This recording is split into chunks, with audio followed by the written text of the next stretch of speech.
On every table at Happy Stony Noodle sits a bowl of swan cai, pickled mustard greens, dark and minerally fermented and then flopped in a wok with sesame oil, garlic, dried onion and a flick of sugar.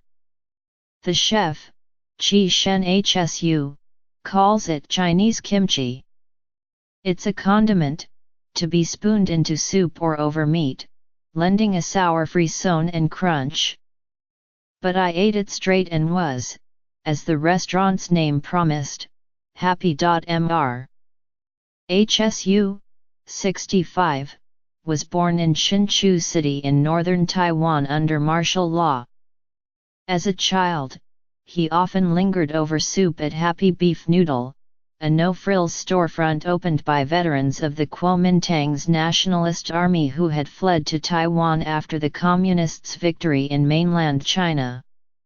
When he grew up, he took over the noodle shop and ran it for 2 decades with his wife, Yu Lan Hsu, while they watched the transformation of their country from rural society to megalopolis. They moved to the US in 1997 and brought Happy Beef Noodle with them, trying out iterations of the restaurant in Flushing, Queens, then Edison, NJ.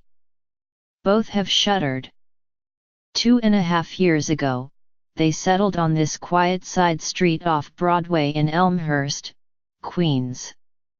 The Stony now on the awning is Mr. Su's English nickname, bestowed on him by a professor in his college days. The heart of the restaurant is the same as it was in Hsinchu City, beef noodle soup, which Mr. Hsu starts making every morning at 5 a.m. He sets beef neck bones to boil with star anise, goji berries, dao bonjiang, fermented bean paste, and prickly ash, along with a half-dozen herbs that double as Chinese medicine, and keeps stirring the broth over a low flame until nightfall. The soup is deceptively mild at first, gaining carnality with each spoonful but never growing too forceful, held in check by a faint, ameliorating sweetness. It comes with rough cuts of beef, only half pliant, putting up gentle but firm resistance, and whole spinach leaves added at the end so they're still vivid. Pickled mustard greens are essential, the tang offsetting the velvet cling of liquid fat. 4 types of noodles are on offer, all delivered daily from the same factory in Chinatown that has been making them to Mr. Su's specifications for 20 years.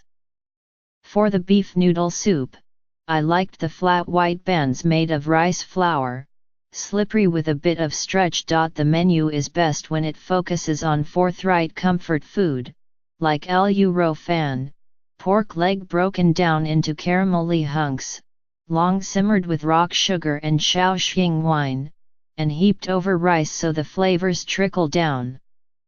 For texture, there's a spongy rectangle of fried tofu on the side, along with a hard-boiled egg, shucked of its shell and stained with soy sauce, and more of those beautifully bracing pickled mustard greens. Hunks of salt and pepper chicken are colloquially known as popcorn chicken in Taiwan, the name justified by airy, bubbled coats of fried potato starch.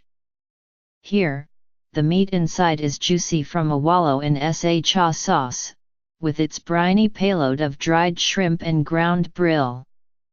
Another snack, chicken roll, is identified on the menu in English as pork roll, which is technically more accurate. The filling is ground pork and fish paste, wrapped tight in tofu skin and crisped until the outside evokes the rugged golden armor of fried chicken. Elsewhere, little notes were off, too many chives in a dish called flies' heads, for its scattered dots of fermented black beans, which I wanted more of, in 3-cup chicken, overly fatty meat with jellyish corners, and not quite enough of the dark, creased leaves of Thai basil that traditionally give it fragrance. For a recent arrival from Taiwan at my table, missing home, there was only one dish that mattered: 4 spirits soup, a cloudy broth steeped with 4 curative herbs, with the supposed power to bolster immunity, ease digestion, bring a glow to the skin and defy time. It's finished with pale curves of pig intestine and a splash of wine. After all the lush fat and crackle, it tastes like hardly anything at all, and exactly what you need. Follow NYT Food on Facebook, Instagram, Twitter and Pinterest. Get regular updates from NYT Cooking, with recipe suggestions, cooking tips, and shopping advice.